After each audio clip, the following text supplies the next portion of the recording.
प्रदोष के समय पर, उससे पहले लक्ष्मी और दरिद्रता फिर भ्रमण पर निकलती है।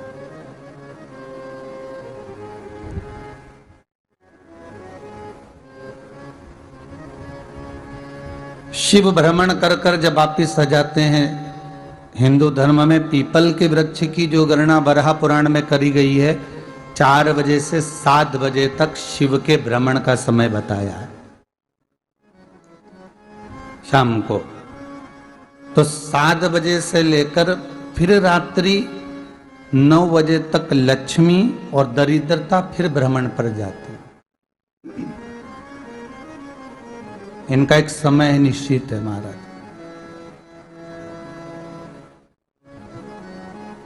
भ्रमण कर कर आ जाना।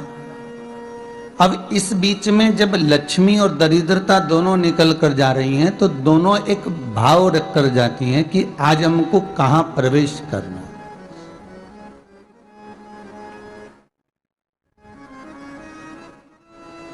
आज हमें किस जगह पर प्रवेश करना है, आज हमें कहां पहुंचना है, आज हमें किस जगह जाना है। और जिस नगर में जिस मार्ग से लक्ष्मी और दरिद्रता निकल कर जाती है, ये दोनों का जब निकलना होता है, इनको स्थान दिया गया जहां पर स्वच्छता हो, घर के दरवाजे पर रंगोली डली हुई हो, द्वार पर जल छीटा गया हो। महाराज, उस द्वार पर लक्ष्मी प्रवेश करती है तो दरिद्रता भी जाने लगती है अंदर। जब दरिद्रता अंदर जाने लगती है तो लक्ष्मी उसको रोक देती है। पहले मैं देखकर आती हूं कि तेरे लिए स्थान है कि नहीं है, तू यहां रुक।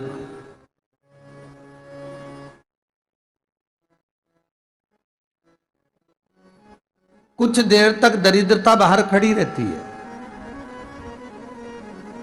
और लक्ष्मी जी की बड़ी बहन जब दरिद्रता बार बार अंदर जाने का प्रयास करती है तो लक्ष्मी जी कहती हैं, जी तू इतनी बड़ी होकर तुझे मालूम है, तू तेरा सम्मान होना चाहिए, आदर होना चाहिए, और तू अंदर चली जाए और कोई तेरा सम्मान ना करे तो कितना बुरा लगेगा, इसलिए तू बाहर खड़ी रहे, मैं अभी आई। अंदर जाती है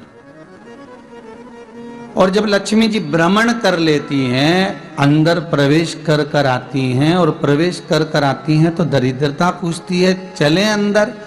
तो लक्ष्मी जी कहती हैं, तुझे मालूम नहीं है क्या जीजी कि जिस घर में मैं प्रवेश कर जाती हूं उस घर में फिर दरिद्रता नहीं जा सकती, क्योंकि ये तेरा वचन था, ये तेरा वचन था। अपन दोनों का जब मंगल विवाह हुआ था, मेरा विवाह जब नारायण के साथ में हुआ और तुम्हारा विवाह जब दुसाह मुनि के साथ हुआ, दरिद्रता का विवाह दुसा मुनि के साथ हुआ।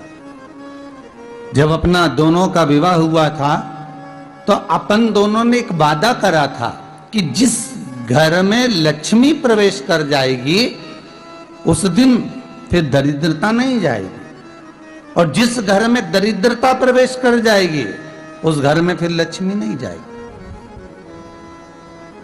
अब जब मैं अंदर देख कर आ गई हूं तो तू अंदर नहीं जा सकती, अर्थात लक्ष्मी के चरण जिस घर में पड़ गए उस घर में फिर दरिद्रता प्रवेश नहीं कर रही। चलते चलते फिर दरिद्रता ने देखा और लक्ष्मी जी इसको लेकर गई, और लक्ष्मी जी ने देखा कि इसके दरवाजे पर जल नहीं छीटा गया, इसके दरवाजे पर ना रंगोली डली है, इसका द्वार साफ नहीं हुआ है, इसके द्वार पर दीप नहीं है, इसके द्वार पर कलश नहीं है, इसके दरवाजे पर ढेर सारा कचरा पड़ा हुआ है, कोई स्वान कोई कुत्ता गंदगी भी कर कर चला गया है, कहीं बिल्ली ने गंदगी कर रखी है, कहीं जीवों ने कुछ गंदा गिरा रखा है। तो फिर लक्ष्मी जी कहती है, जी अब मैं होकर आ गई थी ना, अब तू जा, तू होकर आ। और दरिद्रता प्रवेश करती है तो अंदर जाकर क्या देखती है दरिद्रता कि इतनी सवेरे से मैं घूमने इनके दरवाजे पर आई और ये तो सब चादर तान के चकाचक गुर्राटा भर भर कर सो रहे हैं। तो दरिद्रता कह देती है, तुम्हारा भाग्य ही बेकार है, तो मैं क्या करूं, तुम ऐसे ही सोते रहो। और दरिद्रता गुस्से में बाहर निकल कर आती है, लक्ष्मी से कहती है, लक्ष्मी तू इसके घर में जाना ही मत ही। तो दरिद्रता को कहती है, जीजी तेरी बात नहीं मानूंगी क्या मैं? लक्ष्मी जी बोली, मैं तेरी बात नहीं मानूंगी, बिल्कुल नहीं जाऊंगी इसके घर में, तू चिंता मत कर। चल आगे चले, फिर आगे बढ़े। ये लक्ष्मी और दरिद्रता का प्रवेश। आपके घर का द्वार, आपके घर का दरवाजा। फिर निवेदन करूंगा एक बहुत सुंदर बात, हमें महाराष्ट्र से सीखना चाहिए, हमें साउथ से सीखना चाहिए, दक्षिण से। जिस समय पर भक्ति देवी यमुना जी के घाट पर रो रही थी अपने पुत्र ज्ञान और वैराग्य को गोदी में लेकर, समय देवऋषि नारद ने प्रश्न किया था कि तुम कहां पर पोषित हुई हो, तुम्हें ऊर्जा कहां से प्राप्त हुई? तो कहा, मैं गुजरात से तो चली हूं।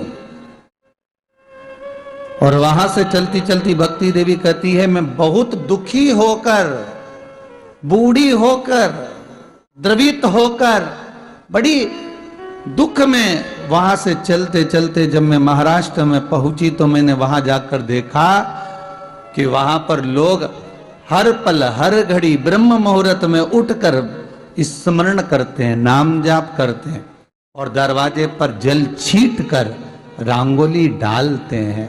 तो कह रही है कि वहां पर मैं थोड़ी अवस्थावान होने लगी, वहां मुझे अच्छा लगने लगा। फिर जब मैं और आगे पढ़ी, दक्षिण में जब पहुंची, वहां पर जाकर मैंने देखा कि सुबह से उठकर मंगलाचरण, मंगला स्तोत्र और वेदों की ध्वनि होने लगी। वहां पर मैं और आनंदित हो गई। हमें कुछ चीजें महाराष्ट्र से सीखना चाहिए कि वहां रहने वाले जो भगत हैं, वारकरी संप्रदाय के जो भक्त होते हैं, वैष्णव जो धर्म के भक्त होते हैं, उनका नियम है सवेरे के समय घर में पानी है कि नहीं है, पर जब भी वो घर का दरवाजे के बाहर थोड़ा ना थोड़ा पानी तो छींट ही देते हैं। और छींटने के बाद फिर वहां पर, अपने यहाँ तो दिवाली पर रंगोली बनती है जी, और वहां पर रोज की रंगोली बन जाती है कि कभी हो सकता है परमात्मा राह भूल कर हमारे घर में प्रवेश कर जाए, इसलिए वहां प्रतिदिन की रंगोली, प्रतिदिन।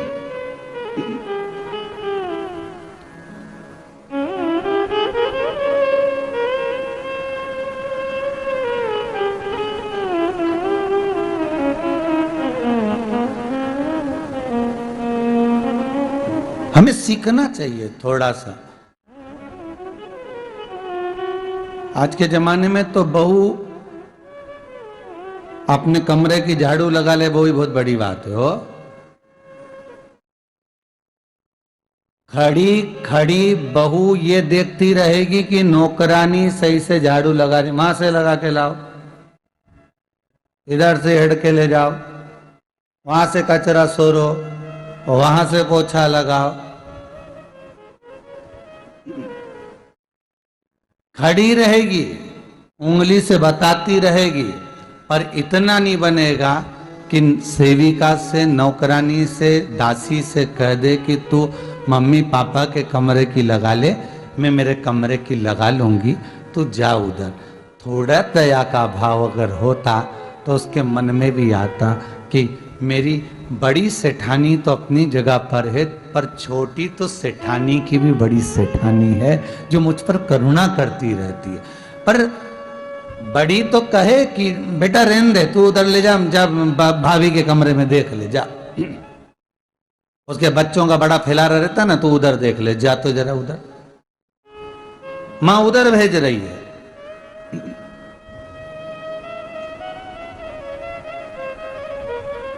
थोड़ा सेवा का भाव हमारे भीतर हो। और एक निवेदन तो हमेशा करा है और अब आज भी करता हूं, पूरे घर की सफाई करवाओ, पूरे घर में तुम पोछा झाड़ू जो चाहे करवाओ, मना नहीं है। पर एक निवेदन है, रसोई घर के अंदर बहू और बेटी ही जाकर भोजन बनाए तो अन्नपूर्णा सदा कृपा करती है महाराज। बहू और बेटी ही।